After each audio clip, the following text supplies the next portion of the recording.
চাকরি করা মানেই দাসত্ব না। চাকরি তোমার নিজের সাথে প্রতিষ্ঠানের একটা ডিল। তুমি চুক্তি মতো কাজ করবে, নিজের সেরাটা দিবে। কেউ তোমাকে মনিটর করবে না, ফাঁকি দিলে নিজেই টপবে। চাকরি করব না, চাকরি দেব, বিষয়টা অহংকারের নয়। কারণ চাকরি যেমন দিতে পারতে হবে, তেমনি ভালোভাবে চাকরি করতেও পারতে হবে। এগুলো নিয়ে উদ্ধত কথা বলে কেউ সফল হতে পারে না। পরস্পরকে সম্মান করতে হবে। বিনয় মানুষকে বড় করে, অহংকার ছোট করে। সবসময় মাটির দিকে তাকিয়ে হাঁটবে। লিখুন, ছোট বড় প্রতিটা জিনিস লিখুন, এতে অনেক কাজ যথাসময়ে করতে পারবেন। এমন অনেকেই আছে, তুমি প্রেম করতে না চাইলেও জোর করে প্রেমে ফেলার চেষ্টা করবে। সবসময় তোমার কাছে থাকার চেষ্টা করবে। তোমার কাছে প্রেম ভিক্ষা চাইবে, এমন ভাব দেখাবে যেন তোমার জন্য পাহাড়ও ভাঙতে পারে। যত দুঃখ কষ্ট ঝড় ঝাপটা বাধা বিপত্তি আসবে, সবটা বুক পেতে নেবে। তোমাকে কোনোদিন ছেড়ে যাবে না। বাবা মায়ের ভালোবাসার ঘাটতি রাখবে না। তোমার সব কথা শুনবে, একদম তোমাকে রানীর মতো করে রাখবে। আরো অনেক ধরনের কথা বলবে, সব প্রতিশ্রুতি দিবে। কিন্তু সমস্যাটা হচ্ছে, ঠিক যখনই তুমি ওর প্রতি দুর্বল হয়ে উঠবে, সবটা দিয়ে ভালোবাসতে শুরু করবে, ঠিক তখনই তোমার প্রিয় মানুষটি হঠাৎ করেই পাল্টি মারবে। দেখবে আগের মানুষটার এখনকার মানুষটার মধ্যে আকাশ পাতাল ফারাক।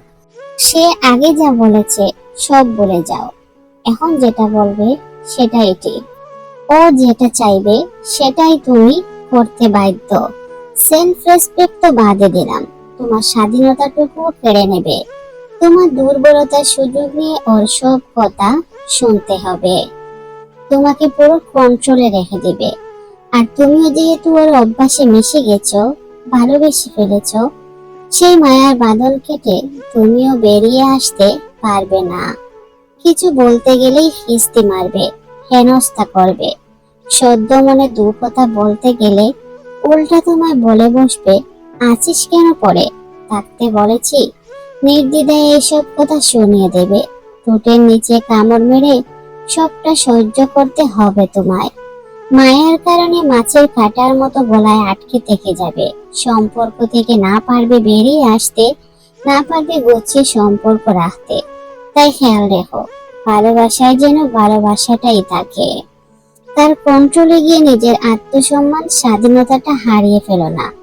কারণ সব থেকে আগে নিজেকে ভালোবাসতে শিখো। নিজের আত্মসম্মানে কখনো আজ আসতে দিও না। নিজেকে নিয়ন্ত্রণ করো, তারপর অন্যকে অনুশাসন করো।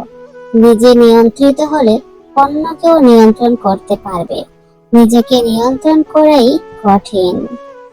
হ্যাঁ এবং না, দুটো কথা সবচেয়ে পুরনো এবং সবচেয়ে ছোট, কিন্তু এই কথা দুটো বলতেই সবচেয়ে বেশি ভাবতে হয়। তোমার একটু অভিমানের জন্য যদি কারো চোখে জল আসে, তবে মনে রেখো, তার চেয়ে বেশি কেউ তোমাকে ভালোবাসে না। চিত্ত জেতা বয় শূন্য, উচ্চ জেতা শীল, জ্ঞান জেতা মুক্ত, জেতা গৃহের প্রাচীর আপন প্রাঙ্গণ তোলে, দিবস সর্বরে সুধারে রাখে নাই খণ্ড ক্ষুদ্র করে।